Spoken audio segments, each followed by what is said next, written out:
as cidades, por conta das múltiplas crises que a gente está enfrentando, né? Então, estão vivendo aí dilemas e complexidades muito profundos, e o programa habitacional ainda está na produção de casinha.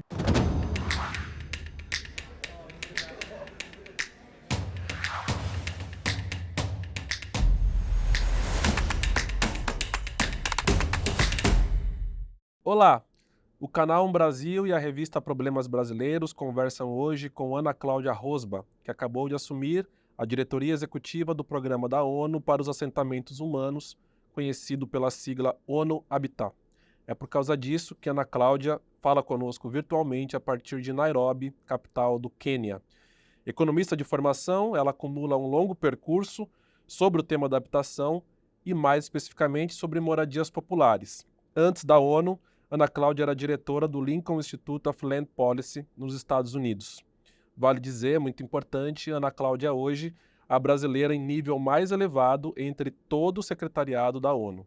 Ana, muito obrigado por falar conosco. Muito obrigada, Vinícius, equipe aí da revista Problemas Brasileiros. É um grande prazer, né? Basicamente minha segunda entrevista e minha segunda entrevista em português, né? Minha primeira entrevista no Brasil. Muito obrigado novamente por falar conosco nesse momento tão importante da sua carreira e também para o país.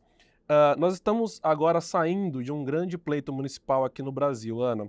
Quais deveriam ser e quais foram, de fato, as grandes discussões sobre as nossas cidades? E mais importante do que isso, dentro dessas discussões, o que você considera que é mais urgente tratar sobre a vida nas nossas cidades? A questão urbana, Vinícius, está ficando cada vez mais complexa, né? E eu acho que aí no Brasil, no sul global, o que a gente vê é um acúmulo de complexidades. Então, nós temos temas quase que novos, nós podemos dizer, por exemplo, a exposição das cidades à mudança climática, então, vivenciando fenômenos como ilhas de calor, né?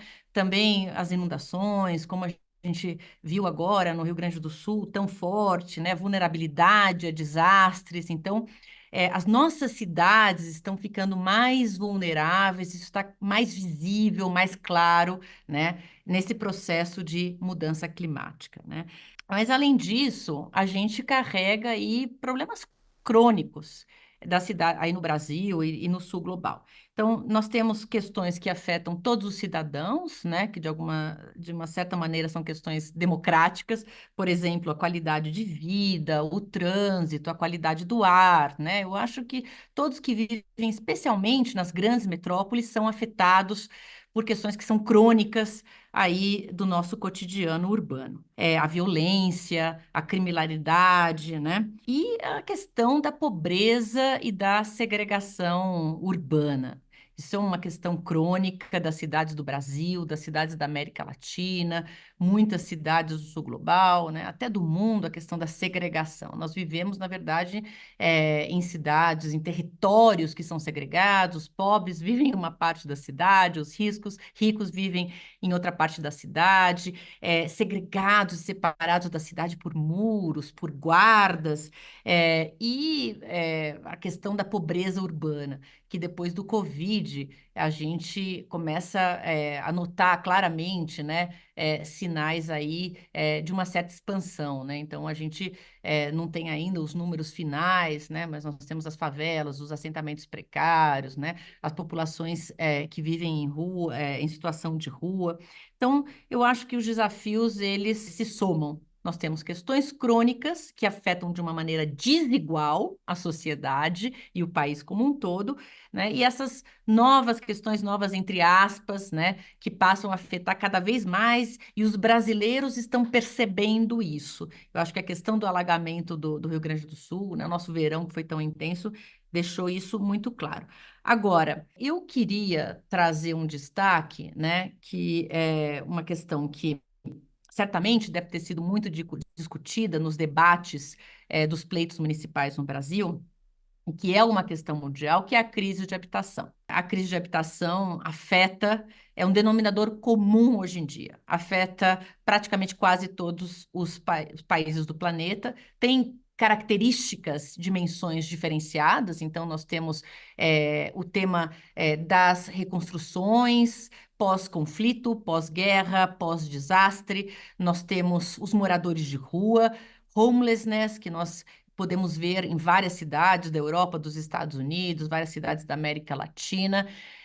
Nós temos os refugiados, né, os grupos, né, internos que precisam se movimentar de uma região a outra no mesmo país.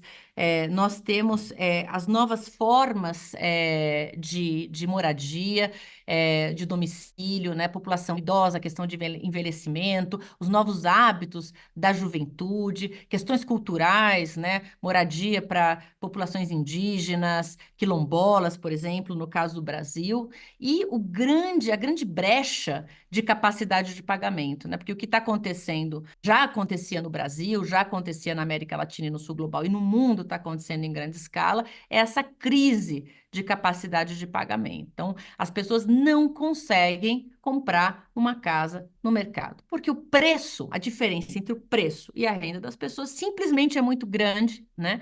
É, os países têm capacidade fiscal limitada para oferecer subsídio e nem sempre os sistemas financeiros dos países estão preparados, né? Estão estruturados para poder atender aí a essas necessidades. Então, eu gostaria de destacar a crise da habitação como um elemento bastante central quando a gente fala dos desafios das cidades brasileiras, porque eu acho que, Vinícius, tudo isso que eu falei antes, né, a segurança, a violência, a exposição, a vulnerabilidades, tudo isso, questões sociais de pobreza e tal, né? Tudo isso gira em torno da habitação, né? Como que a gente vai superar as questões de pobreza estruturais e crônicas se as pessoas não têm casa, né? Como que a gente não vai melhorar a resiliência das comunidades se a gente não trabalha, né, a forma como as pessoas moram, a infraestrutura dos assentamentos, né? Questões de segurança, questões de gênero. Então, eu queria trazer a habitação para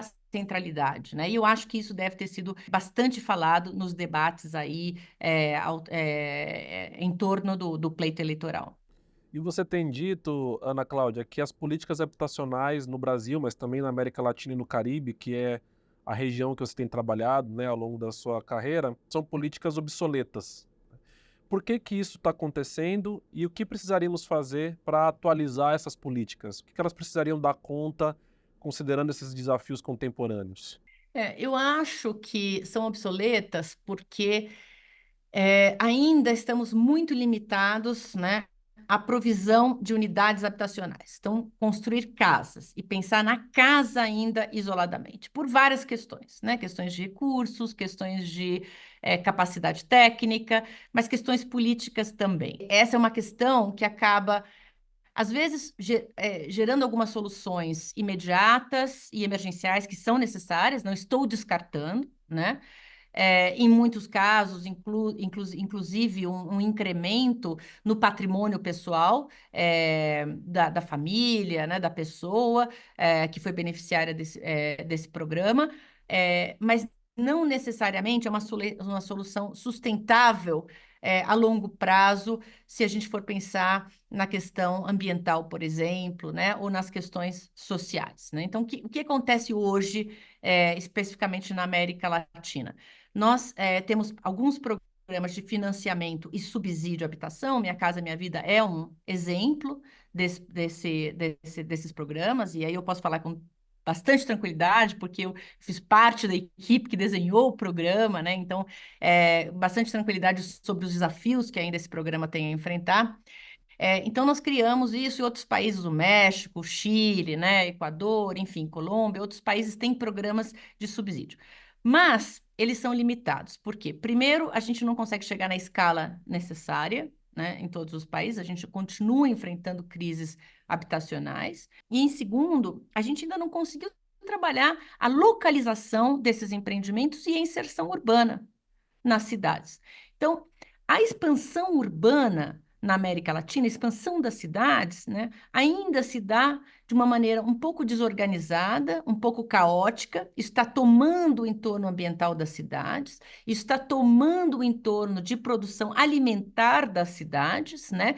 E qual que é o elemento central quando a gente vai olhar? É a casa. né? Produzida por esses programas, né? Mas não só. Nós temos crescimento informal, por exemplo, no Peru, né? No Peru, nós temos nos últimos 20 anos, 90% do crescimento urbano se deu de maneira informal. Mas nós também temos habitação de classes de classe alta, né? Nós temos condomínios fechados, etc. Então, não quero culpar a habitação social e popular, né, pela expansão urbana desenfreada. O que eu quero chamar a atenção aqui é que nós estamos tentando resolver o problema, né? Atendendo uma necessidade emergencial, mas a gente não consegue olhar a cidade ainda como um todo, né? E trabalhar para que essa moradia seja produzida em regiões mais centrais, etc. E isso vale também para a moradia, né, dos segmentos de renda mais elevados, né? Então, ter limites para essa expansão urbana, ter estratégias de densificação. Isso do ponto de vista do planejamento urbano, né? Mas do ponto de vista da inserção social e econômica, associar esses programas de moradia com as oportunidades de desenvolvimento econômico, né? As oportunidades de geração de emprego e renda, as oportunidades sociais, culturais, de lazer, né? Tudo o que as pessoas precisam para se desenvolver como ser humano. E aí, esse pedaço, né, essa parte social, a gente acaba, o dinheiro não dá, né? Não chega, a gente não consegue montar equipe para acompanhar, né? A gente não consegue trabalhar com as comunidades, ter processos de participação realmente profundos, né?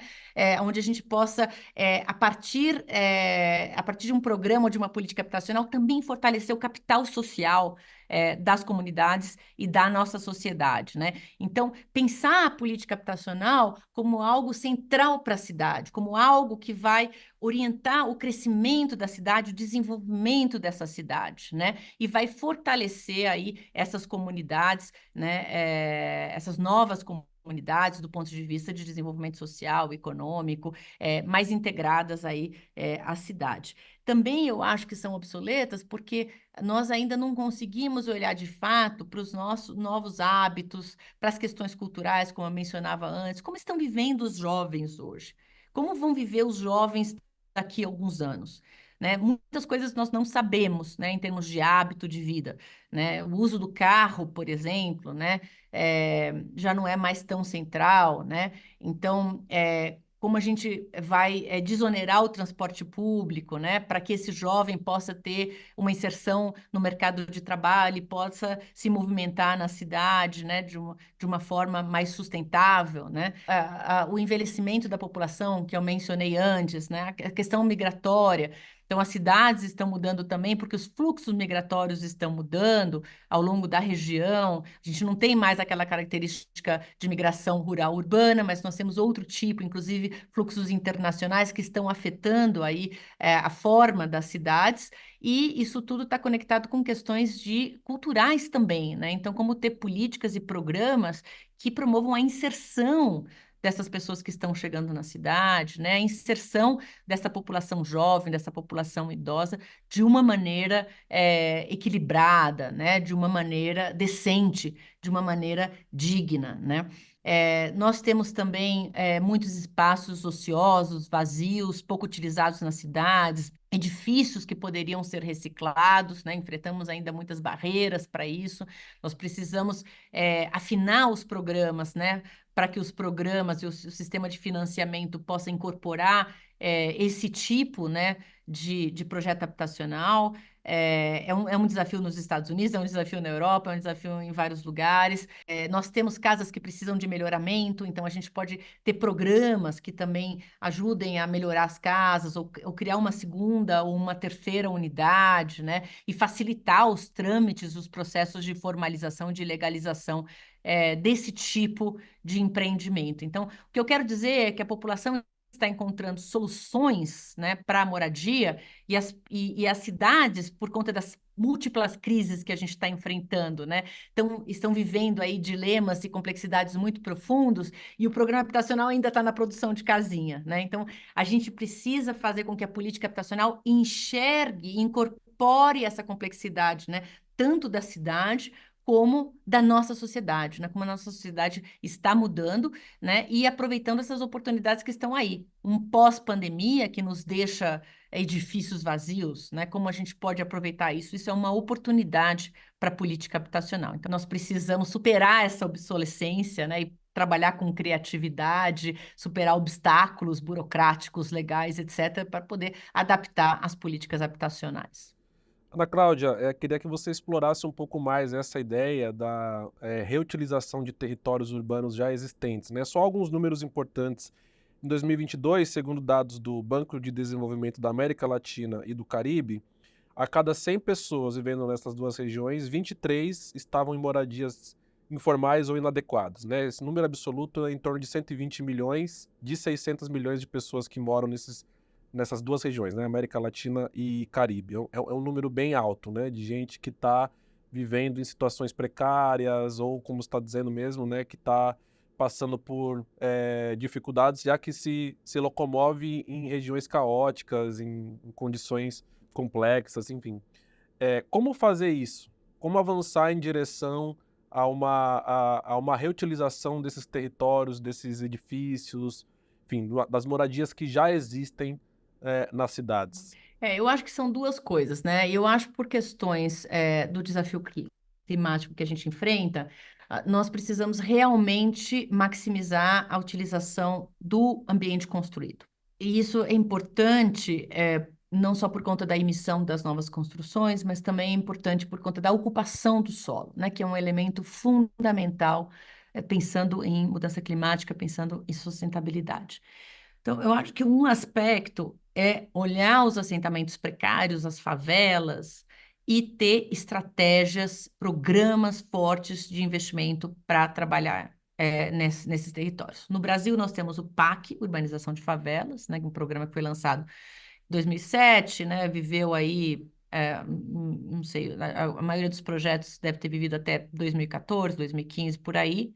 Foi um programa de larga escala, direcionado a áreas metropolitanas de urbanização integral de assentamentos precários, né? Então, melhoria de infraestrutura, de vias, drenagem, com incorporação de equipamentos sociais, de lazer, culturais, etc. Foi um programa muito importante que gerou muitos aprendizados positivos e negativos, mas é um grande exemplo. Nós temos o exemplo da cidade de Medellín, por exemplo, na Colômbia, que foi uma cidade pioneira em promover, em reconhecer esses assentamentos informais, irregulares, como um grande ativo, né? E investir, promover investimentos públicos nesses territórios, melhorando esses territórios, né?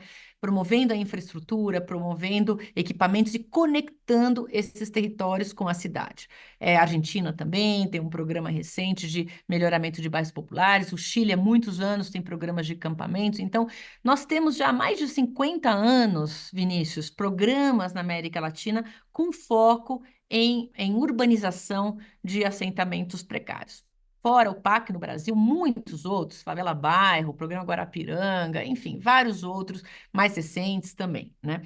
Então, isso nós já temos, é um know-how que nós já temos, que nós precisamos continuar fazendo. Nós precisamos dar seguimento a isso. Isso é muito importante. Por outro lado, nós temos os espaços ociosos subutilizados, principalmente nas áreas centrais das cidades. Nós temos o patrimônio da União. No Brasil, eu entendo que mais recentemente também já foi lançado um programa, né, de utilização de imóveis do patrimônio da União para habitação social. Muitos outros países estão pensando nisso. Nos Estados Unidos, tem alguns programas de incentivo para a produção privada de habitação affordable, né, habitação acessível em áreas centrais, com incentivos fiscais, né? Então, eu acho que nós temos mecanismos para tanto disponibilizar o patrimônio público como o patrimônio privado para promover habitação social em áreas centrais. Não acho que é fácil, Vinícius. Eu acho que nós enfrentamos muitos desafios por conta disso, né? Reciclar esses imóveis do ponto de vista técnico, operacional, não é fácil. Às vezes, os nossos produtos financeiros, né? Os produtos de crédito que nós temos não estão orientados a isso, porque uma reforma às vezes a gente não sabe o custo final dessa reforma, né? Quanto tempo vai durar, etc. Então, tem toda uma questão de ajustar o sistema de financiamento para esse tipo de imóveis também, né? E organizar aí essas áreas centrais para receber a moradia. Então, eu acho que não é uma coisa fácil, né? Mas é uma coisa possível e eu acho que a gente está iniciando essa trajetória no mundo inteiro, em vários lugares. Um terceiro aspecto que a gente poderia chamar atenção é, ao longo da cidade, né, como otimizar os espaços vazios ociosos, podem ser edifícios, podem ser terrenos vazios, que estão ao longo de toda a cidade, que poderiam ser utilizados para habitação social. Nesse caso, eu acho que nós temos um exemplo importante no Brasil, que são as zonas especiais de interesse social, né? É um instrumento previsto no Estatuto da Cidade, que é uma legislação que nós temos no Brasil de 2001, já com mais de 20 anos, e que oferece aos municípios esse instrumento como instrumento de planejamento urbano. Os municípios têm utilizado muito esse instrumento para demarcar as áreas de favelas, de assentamentos precários, para acelerar processos de urbanização, acelerar processos de regularização, criar flexibilidades, né, na urbanização. Então, as ruas dessas áreas não precisam ser do mesmo tamanho, né, da mesma largura que uma rua da cidade. Então, você tem parâmetros aí de urbanização que são um pouco diferenciados, e essas leis têm sido muito úteis para a implementação desses programas que eu mencionei antes, o PAC, todos esses programas implementados pelos estados, por vários estados e vários municípios, no caso do Brasil. Mas nós também podemos aplicar esse instrumento para áreas vazias e subutilizadas. Então, eu acho que isso é um grande desafio no Brasil, uma grande solução, na verdade, né? E que vai fazer parte da nossa trajetória futura.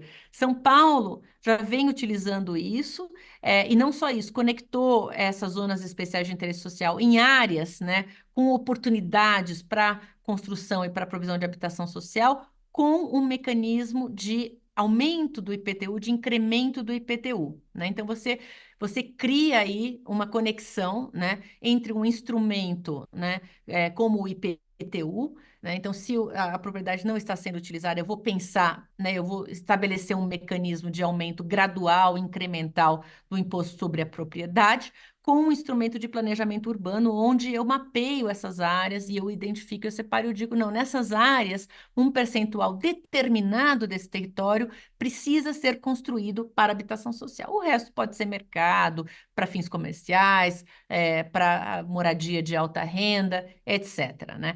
Eu acho que isso é um mecanismo muito bacana, fantástico que a gente tem no Brasil e que ainda é muito pouco utilizado no planejamento das cidades brasileiras, né? Porque, claro, né, o planejamento urbano, né, precisa ser socializado, né? Nós evoluímos bastante no Brasil também na participação, no quesito da governança e da participação do planejamento urbano. Acho que a nossa sociedade hoje está muito mais avançada e compreende muito mais, né? Mas isso requer aí uma participação muito ativa da sociedade, uma compreensão dos limites, né, das dificuldades que a gente enfrenta nas cidades, para poder assumir aí um posicionamento num processo de planejamento urbano, num processo de plano diretor e dizer, não, eu quero que realmente, né, a sociedade diga, né, eu quero que realmente essas áreas sejam marcadas e que a gente trabalhe para fazer a provisão social, né? Então, isso é uma questão política, né, que poderia dar mais espaço, dar mais força a esse instrumento técnico que nós temos disponível na nossa legislação, que são as zonas especiais de interesse social. Legal. Ana Cláudia, mudando um pouco o foco da conversa, indo para o lado ambiental, a gente está chegando agora na COP, né, COP 29, no Azerbaijão. O Brasil está indo atualizar suas metas ambientais e é um líder global nesse debate. Mas e nas nossas cidades, né? Esse ano foi marcado especialmente por duas grandes tragédias aqui no Brasil e que envolvem muito as vidas nas cidades, né? No Rio Grande do Sul, chuvas que destruíram uma série de municípios ali do estado e depois, mais recentemente, os incêndios que atingiram cidades de São Paulo. As cidades brasileiras estão minimamente preparadas para lidar com esses desafios ambientais, considerando sim agendas muito diferentes, né? Então, A gente não está falando de um país que está indo negociar grandes objetivos climáticos com os outros países, né? Mas ferramentas a nível local, cotidiano mesmo. Olha, eu acho que é um desafio que as cidades do mundo inteiro enfrentam, né? Eu acho que a resposta, se estão preparadas ou não, eu acho que é diversa, né? É mais ou menos assim, totalmente preparada, acho que não estamos, porque a incerteza, o grau de incerteza está muito grande hoje no mundo, né? E a magnitude dos desastres, né? O que aconteceu no Rio Grande do Sul, por exemplo, esses incêndios, a magnitude é muito grande, né? E acho que é muito difícil prever isso, né? Mas eu acho que a gente pode prever que eventualmente a gente vai ter eventos, né? De dimensões, de proporções, de grandes proporções e tal, e podemos nos preparar melhor. Nós não temos o hábito no Brasil de fazer planejamento com previsão de cenários, né?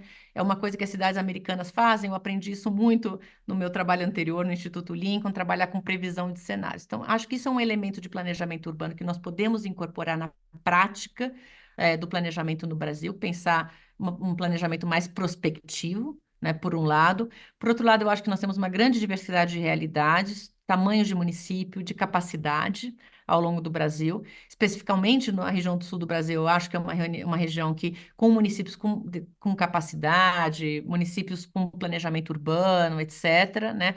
Mas se a gente for olhar para outras regiões, essa capacidade não se repete necessariamente, né? Nós temos o caso, por exemplo, muito específico das cidades na região amazônica, que enfrentam desafios muito, muito peculiares e que o seu crescimento, o seu desenvolvimento terá implicações diretas, né, na proteção da biodiversidade daquela região. Então, e não sei se nós temos o know-how, a expertise desenvolvida, ou os recursos financeiros, econômicos e técnicos para tratar disso, né? Então, quando a gente fala mudança climática, né, eu estou pensando aqui em várias coisas. Eu estou pensando nos desastres, eu estou pensando na preservação da biodiversidade, né, na preservação do entorno das cidades. E a resposta, no geral, eu acho que a gente ainda está muito mal preparado e a gente precisa fazer ajustes.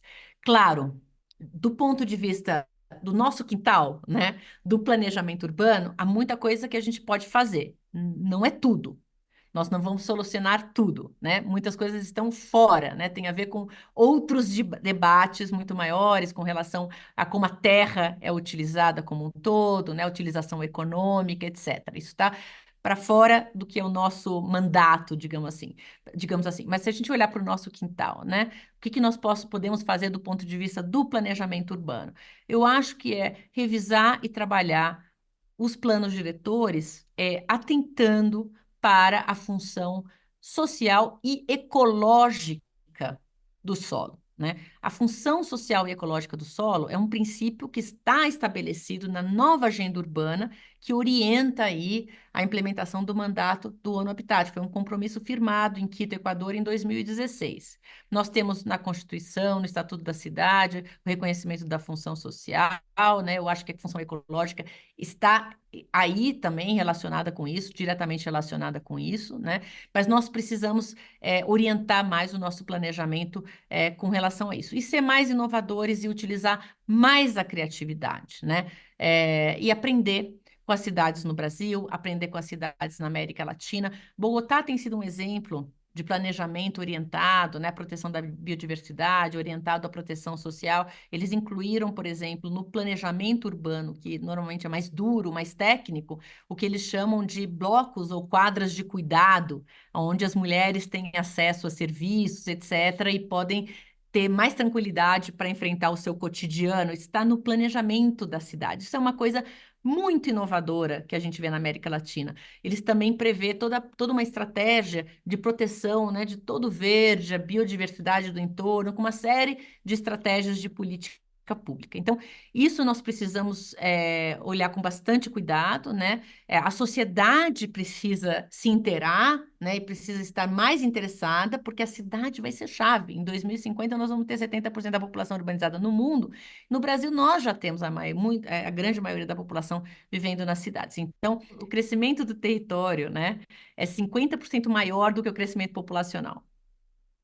Ou seja, nós precisamos crescer tanto, podemos aproveitar esses espaços subutilizados? Podemos ter estratégias, né, de adensamento equilibrado, que respeite as condições econômicas das famílias, que respeite o patrimônio arquitetônico das cidades, que respeite o meio ambiente? Nós podemos fazer muita coisa, né, para estar mais preparados, né? E agregar isso um planejamento mais prospectivo, né? Não quero dizer que isso vai ser a solução e a salvação da lavoura, né? Nós temos desigualdades de renda, econômicas, crônicas, sérias, né? Que está muito além do que a gente pode fazer do nosso ponto de vista, da nossa perspectiva urbana, de planejadores urbanos. Nós temos essas questões maiores, né? Econômicas que afetam o nosso planeta, mas eu acho que sim, nós podemos fazer muita coisa do nosso espaço, da nossa perspectiva. Ana Cláudia, você tem circulado bastante por cidades do sul global, né? Você está agora em Nairobi, no Quênia, mas frequenta congressos na América Latina, enfim, em outros continentes. Você vê modelos interessantes de aplicabilidade de tudo que a gente está discutindo aqui? Existe alguma cidade do sul global que você apontaria assim como bom modelo, ou alguns modelos, alguns programas que nós poderíamos usar para implementar nas nossas cidades aqui no Brasil? Eu mencionei agora o caso de Bogotá, né? Eu acho que um planejamento urbano orientado à proteção do entorno rural, e ecológico da cidade, com uma ótica social, acho que é um exemplo muito bacana, muito interessante. Os projetos que nós temos de melhoramento de assentamentos precários, toda a história de Medellín e participação social, né, continua sendo um exemplo importante para a gente. Eu falei de duas cidades colombianas. A Colômbia, assim como o Brasil, eu acho que são países que é um país que tem bastante tradição de planejamento urbano, né? Somos muito inovadores do ponto de vista de pensar as cidades, estruturar as cidades. Eu acredito, Vinícius, muito mais em trajetórias do que soluções, né? Bom, soluções elas podem ajudar, como eu mencionei o caso das EIs, etc. Você tem uma solução técnica, né, que nos ajuda, né? Mas eu acho que o que eu vejo de tendência em muitas cidades da América Latina são processos de planejamento urbano, onde a sociedade está cada vez mais consciente e participa cada vez mais, né? Onde a gente institucionaliza espaços de participação, né? E a gente rompe um ciclo vicioso de lobby, né? Mas sim amplia espaço para todas as vozes participarem. Então, implementação de instrumentos de governança participativa, né? Isso a gente está vendo cada vez mais presente. Claro, varia, né? O grau, varia a relevância do instrumento ao longo das cidades, né? Cultura de participação que precisa ser criada, mas a gente está observando isso. Muitos exemplos que surgiram no Covid e acabaram se institucionalizando. Na época do Covid, os governos locais precisaram trabalhar com a sociedade civil, com o movimento social organizado para poder mapear a prevalência do Covid, né? Poder conectar a vacina, promover o atendimento médico, etc., né? Muito desse capital social permaneceu e seguiu institucionalizado. O Rio de Janeiro é um caso onde as comunidades de favela se juntaram e depois o prefeito criou realmente um comitê, um conselho, né, de moradores de favelas, etc. Esse capital do Covid ficou, então acho que isso é uma questão muito importante, né, a governança e a participação. E o princípio da gente fazer um planejamento urbano que é mais centrado nas pessoas mesmo, né? E mais centrado nas pessoas significa reconhecer a necessidade da ecologia, porque sem o meio ambiente as pessoas não vão existir, né? Então, sair de processos de planejamento que são mais tecnocratas, né, que são mais burocráticos e que as pessoas não entendem, né, que são documentos de gaveta inacessíveis, para modelos que são mais transparentes, as informações estão disponíveis na internet, online, etc. e tal, né? Então, eu vejo mais assim tendência e avanços. E eu vejo muitas cidades, né, na América Latina especificamente, que foi minha área de atuação nos últimos 2 anos, né, seguindo essa tendência, né?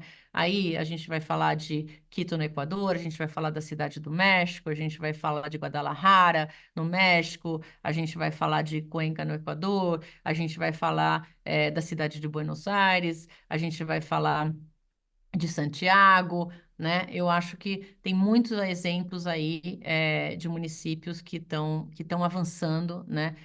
Nessa linha, né? Nessa linha de um planejamento mais sustentável, de ter um papel mais proativo na política habitacional, porque a política habitacional normalmente, né? É dada na esfera nacional, os grandes recursos de investimento, o sistema financeiro, né?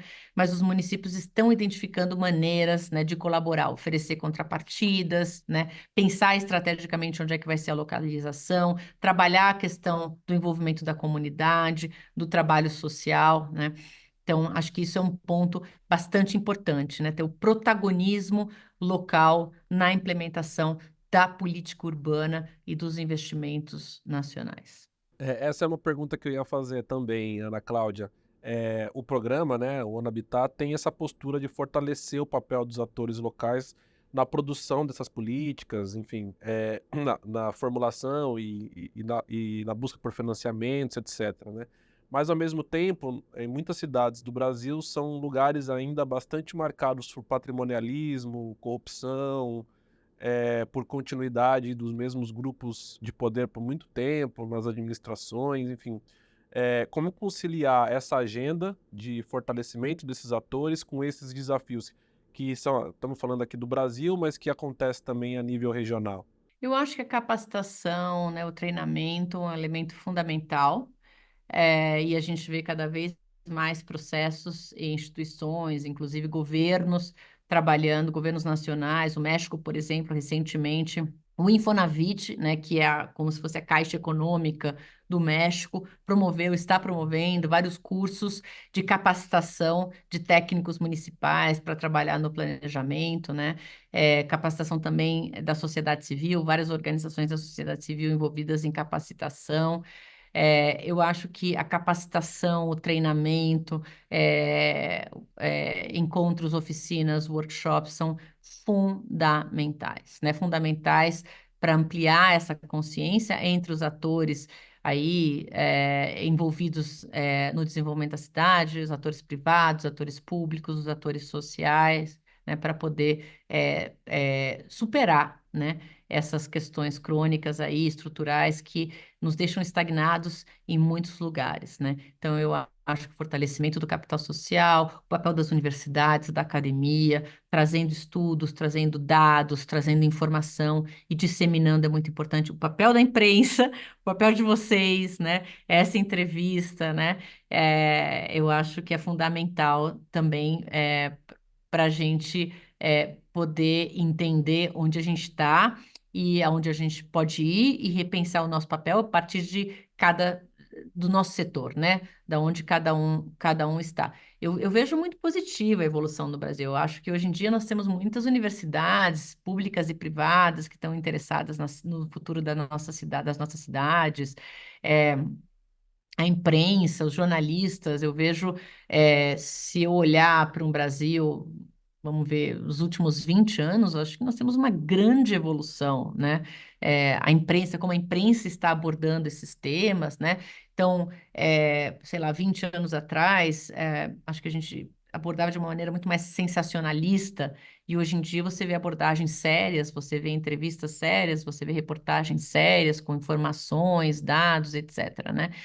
Então, eu acho que tudo isso são esforços coletivos que nós precisamos empreender. A ONU, obviamente, tem um papel nisso tudo, né? A ONU tem um papel normativo, né? E nós trabalhamos no Brasil apoiando governos locais, governos apoiando processos de capacitação, de treinamento, né? Então, somos parte também desse processo, né? De apoiar os países membros, né? A sociedade desses países a poder trabalhar de uma maneira coletiva, mais coesa, uma visão de desenvolvimento urbano mais sustentável. Bom, queria para finalizar, Ana Cláudia, te perguntar sobre um conceito que circulou bastante no Brasil nesse ano, por causa da discussão eleitoral, mas que vem, de certa forma, do norte, né? Vem principalmente de Paris, no contexto das Olimpíadas, que é o conceito de cidade de 15 minutos. Em 15 minutos você consegue fazer qualquer tipo de coisa que resolva a sua vida, né? A pé ou de bicicleta. Como é que você vê a aplicabilidade desse tipo de conceito em cidades do sul que são bastante diferentes dessa realidade do norte, né? Dessas capitais do norte global? A Colômbia, de novo, vou voltar para Bogotá. Eles encontraram algo intermediário, eles criaram a cidade dos 30 minutos, né? Já pensando que ia ser difícil, né? Eu acho o seguinte, Vinícius, acho muito difícil nas nossas cidades a gente poder chegar, com sistemas de transporte que a gente tem, a gente chegar no modelo de. Acho difícil, né? Chegar no modelo de 15 minutos, né? Talvez 30 minutos seja algo viável. Mas eu acho que o importante aqui não é pensar que a nossa vida vai estar confinada num território da cidade. E não deve ser assim, né? Porque nós precisamos sair de confinamentos, nós precisamos nos integrar e nós precisamos ter o direito de usufruir de toda a cidade, de poder chegar nos diferentes espaços da cidade. A gente quer superar a segregação. Eu acho que é importante ter serviços acessíveis, principalmente para as mulheres. Eu gosto muito desse modelo das quadras de cuidado, dos blocos de cuidado de Bogotá, porque oferece para as mulheres, numa distância curta, uma série de serviços de cuidado de idosos, de cuidados de crianças, de lavanderia, né? E a mulher pode se livrar da carga de cuidados que ela tem e estudar e trabalhar e se desenvolver, né? Então, ter isso, né, disponível em 15, 30 minutos, numa situação de emergência, né? Você ter um posto de saúde perto, isso tudo é muito importante, muito, muito importante. Isso cria também opções econômicas, numa escala menor do território, né? E oferece várias situações de possibilidades de emprego e de trabalho, né? Aumenta, as oportunidades aí nos diferentes territórios da cidade e a gente vai diluindo, assim, centralidades, esse conceito de ter centralidades únicas, né? E a gente vai fortalecendo outras centralidades. Mas que isso não possa significar que as pessoas vão estar confinadas num território, né? Mas que sim, elas possam circular de uma maneira, da melhor maneira possível para poder usufruir dos benefícios da cidade. Então, a resposta é: talvez a gente precise tropicalizar este conceito da cidade dos 15 minutos, pensar em uma quantidade de minutos que é adequada, mas não em uma quantidade de minutos que nos confine, mas em uma quantidade de minutos que nos libere para usufruir a cidade e para promover o desenvolvimento pessoal.